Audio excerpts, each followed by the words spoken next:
Everyone, my name is Aamir Azam. I am BPSC TRE to selected teacher. तो आज इस video में हम जानेंगे कि बीपीएससी जो जितने भी बीपीएससी टीचर है वो संपत्ति का ब्यौरा कैसे फिल करेंगे। ठीक है, चल असल संपत्ति ब्यौरा, जिसे इंग्लिश में declaration of asset and liabilities के नाम से भी जाना जाता है। तो आज इस वीडियो में हम जो है स्टेप बाय स्टेप पूरा डिटेल से बात करेंगे कि कैसे आप जो है संपत्ति का ब्यौरा भर सकते हैं। आपको जो है declaration of asset and liabilities के नाम से एक फॉर्म आता है, वो फॉर्म आपको डाउनलोड कर लेना है गूगल से। मैं जो है इसका लिंक जो है डिस्क्रिप्शन में डाल दूंगा, आप वहाँ से डाउनलोड आसानी से कर सकते हैं। ठीक है, जब ये फॉर्म आप जैसे ही डाउनलोड कीजिएगा तो आपको इस तरह का इंटरफेस देखने को मिलेगा। यानी कि आप यहाँ देख सकते हैं इसका ए टू जेड मैंने खुद भरा है, इसको खुद मैंने इसको जमा किया है बीआरसी में जा करके। सारे टीचर को इसका दिक्कत होता था कि declaration of asset and liabilities का फॉर्म, यानी कि चल अचल संपत्ति का ब्यौरा फॉर्म कैसे फिल करें। तो शुरू करते हैं। सबसे पहले आपको यहाँ पे आपको नाम पूछा जाएगा। ठीक, यहाँ आपको नाम भरना है, आपका जो नाम है, यहाँ आपका पेरेंट्स का नाम लिखना है। ठीक, यहाँ अपना एज लिख देना है, आप किस एज के हैं। और यहाँ जो आपको है बिलोंगिंग्स टू की जगह बिहार गवर्नमेंट टीचर, आप यहाँ अगर आप टीचर से बिलोंग करते हैं तो आप यहाँ बिहार गवर्नमेंट टीचर लिख दीजिएगा। फिर आप इसके बाद यहाँ अब ये यहाँ बोला है प्रजेंटली वर्किंग एज, आप जो है प्रेजेंट में कौन सा काम कर रहे हैं। तो यहाँ आप जो है प्राइमरी स्कूल टीचर, जो भी आपका है स्कूल का नाम प्लस जो भी जिस कैटेगरी में है, +2 में है, 9-10 में है, प्राइमरी में है, जो भी आप कैटेगरी है वो लिख देंगे और साथ साथ आप उस स्कूल का नाम भी लिख देंगे। ठीक है, अब आगे देखते हैं आगे आपको क्या क्या भरना है।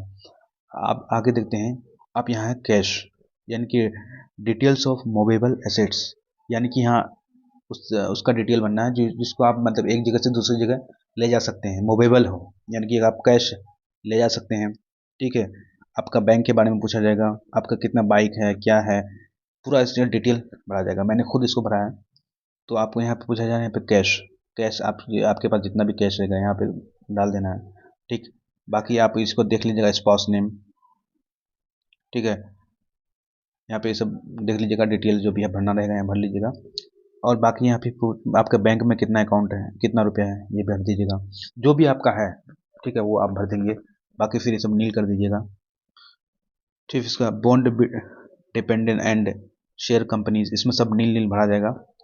ठीक है, इसमें आप एक बार देख लीजिएगा पढ़ के, इसमें क्या क्या पूछा जा रहा है। जो आपको लग रहा है कि मेरे पास ये चीज़ है तो वो चीज़ आप यस भर देंगे। फिर आपका क्या क्या पूछा जा रहा है, financial institution, NSS, postal saving, इस तरह से कुछ अगर है तो यहाँ पे भर दीजिएगा। ठीक है, फिर उसके बाद यहाँ पर मोटर व्हीकल, आपके पास कोई बाइक है तो बाइक का नाम, बाइक का नाम लिख दीजिएगा, उसका किस सीसी का बाइक है वो भी लिख दीजिएगा। जो भी है बाइक नंबर वगैरह जो भी पूछा जाएगा यहाँ पर देख लीजिएगा, वो भर दीजिएगा। आप अगर आपको एक फीमेल टीचर है, शिक्षिका है, तो आप यहाँ ज्वेलरीज में देख लीजिएगा आपके पास कौन कौन सा गहना है, वो आप भर लीजिएगा। ठीक है, इसके बाद में ये मैंने फॉर्म भरा है तो इसका मेरे पास ऐसा कुछ नहीं था, ना ही मेरे पास बाइक है, तो इसलिए मैंने नील सभी भरा है। ठीक, फिर आगे देखते हैं। ऐसा सब डिटेल पूरा आप यहाँ पूछ रहा है डिटेल्स ऑफ मूवेबल एसेट, यानी कि आप डिटेल्स ऑफ इमूवेबल, यानी कि आप जिसको आप एक जगह से दूसरी जगह नहीं ले जा सकते, उसके बारे में डिटेल आपको भरना है। जैसे आप एग्रीकल्चर लोकेशन, यानी कि आपके नाम से कोई ज़मीन प्रॉपर्टी है तो उसका यहाँ नाम लिख दीजिएगा, आपके नाम से है। ठीक है, स्पाउस नेम लिख दीजिएगा, डिपेंडेंट 2 3 ये सब भर दीजिएगा। फिर इसके आप नॉन एग्रीकल्चर लोकेशन जो भी है भर लीजिएगा। फिर इसका कमर्शियल एंड रेसिडेंशियल है, डिटेल्स पूछा जा रहा है, ये भी भर लीजिएगा। फिर आगे है आपका, आपके नाम से कोई घर है, प्लॉट है, तो यहाँ भर दीजिएगा, प्लॉट नंबर भर दीजिएगा। ठीक, ये सब चीज़ भर दीजिएगा। अगर आप और इसके अलावा और भी कुछ है तो इसके यहाँ भर दीजिएगा। फिर आगे चलते हैं, आगे क्या कहता है, आगे आप जो है डिस्क्रिप्शन में क्या पूछा जा रहा है आपसे देख लीजिए। डिस्क्रिप्शन, लोन फ्रॉम बैंक्स, क्या आप किसी बैंक से लोन लिया है, अगर लोन लिया है तो कितना लोन लिया है, किस बैंक से लोन लिया है, उस बैंक का आईएफएससी कोड है क्या है, इसमें डाल देना है। और बैंक को आपको कितना अभी रिटर्न करना है, ये चीज़ यहाँ लिख दीजिएगा, इतना बैलेंस हमको रिटर्न करना है। मान लिया आप किसी बैंक से लोन लिए हैं, मान लिया 5 लाख का लोन लिए हैं। ठीक है, आप 5 लाख यहाँ लिख दीजिएगा और बैंक का नाम भी लिख दीजिएगा, आईएफएससी कोड भी लिख दीजिएगा। और आपको कितना चुकाना और रिटर्न कितना करना है बैंक वालों को, जितना बाकी यहाँ चीज़ जितना रुपया लिख दीजिएगा। ठीक है, उसके बाद गवर्नमेंट ड्यूज़ कितना है आपका। ठीक है, बाकी ये सब चीज़ देख लीजिएगा क्या क्या पूछा जाएगा। इलेक्ट्रिसिटी आपके नाम पे कोई बिजली है तो वो भी चीज़ यहाँ पे भर दीजिएगा। मेरे पास कुछ ऐसा नहीं था, मैंने इसलिए नील भर दिया है। अब आगे देखते हैं,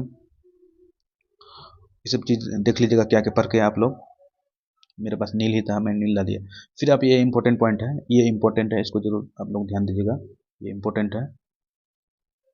यहाँ पे आप क्या करना है, income tax including sharing also indicate the assessment year up to which income tax. अगर आप कोई इनकम टैक्स लिए हैं, ठीक है, इनकम टैक्स है तो इनकम टैक्स का नंबर यहाँ लिख दीजिएगा।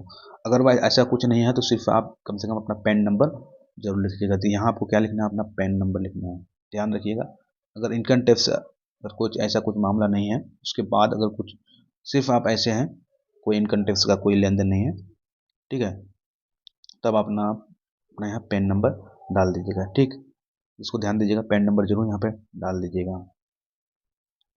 अब आगे बढ़ते हैं। अब आगे में क्या पूछा है, यहाँ पे पर्सनल डिटेल आपसे यहाँ पूछा जा रहा है, इसको आप ध्यान से भरिएगा। पर्सनल डिटेल में आप प्रान नंबर यहाँ पे डाल दीजिएगा, जो भी प्रान नंबर है, CPF नंबर जो भी है, GPF जो भी आपका यहाँ पे प्रान नंबर डाल दीजिएगा। जेंडर आप सेलेक्ट कीजिएगा, डेट ऑफ बर्थ जो भी है यहाँ पे भर दीजिएगा। ग्रुप, आप यहाँ इसको ध्यान दीजिए, ग्रुप जो है आपको कौन सा सेलेक्ट करना है। ग्रुप यहाँ A है, B है, C है। तो टीचर्स का जो ग्रुप होता है वो ग्रुप C होता है, इसको यहाँ पे ग्रुप C भर दीजिएगा ध्यान से। कैड क्या है, बिहार गवर्नमेंट सर्विस जो भी आपका है वो लिख दीजिएगा यहाँ पे, जिस भी आप विभाग में है, ठीक है, वो आप लिख दीजिएगा। आप यहाँ होम डिस्ट्रिक्ट, इसमें आप ध्यान दीजिएगा, इसमें अक्सर लोग गलती कर देते हैं।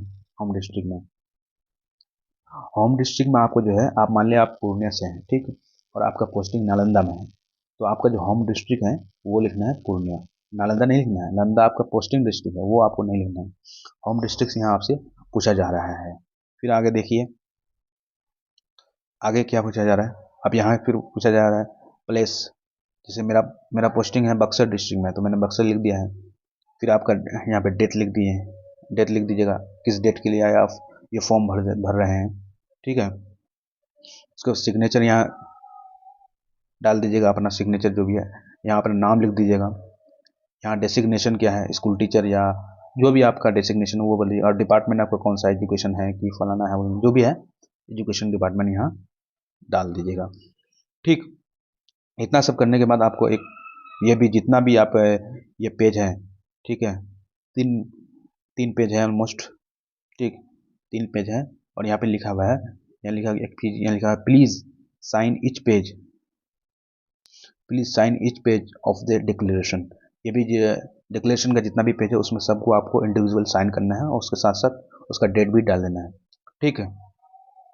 A4 साइज का होना चाहिए और सब वाइट पेपर से होना चाहिए, और आपको ध्यान रखना है कंप्यूटर टाइप्ड होना चाहिए, ठीक है, कंप्यूटर टाइप होना चाहिए।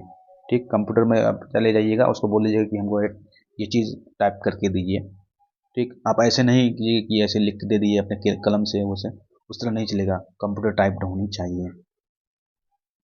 ठीक, इसको फिर जैसे आप लिख लीजिएगा, इसको फिर भर करके आप अपने हेडमास्टर से कांटेक्ट कीजिएगा, वो आप फिर BRC में जहाँ जमा करना है वो कर लेंगे। तो इसलिए फॉर्म भरना बहुत ही इम्पोर्टेंट है, इसको आप ज़रूर भरिएगा। अगर इसमें से आपको कोई अगर डाउट है तो कमेंट बॉक्स में ज़रूर बताइएगा, मैं इसका सोल्यूशन देने की कोशिश करूँगा।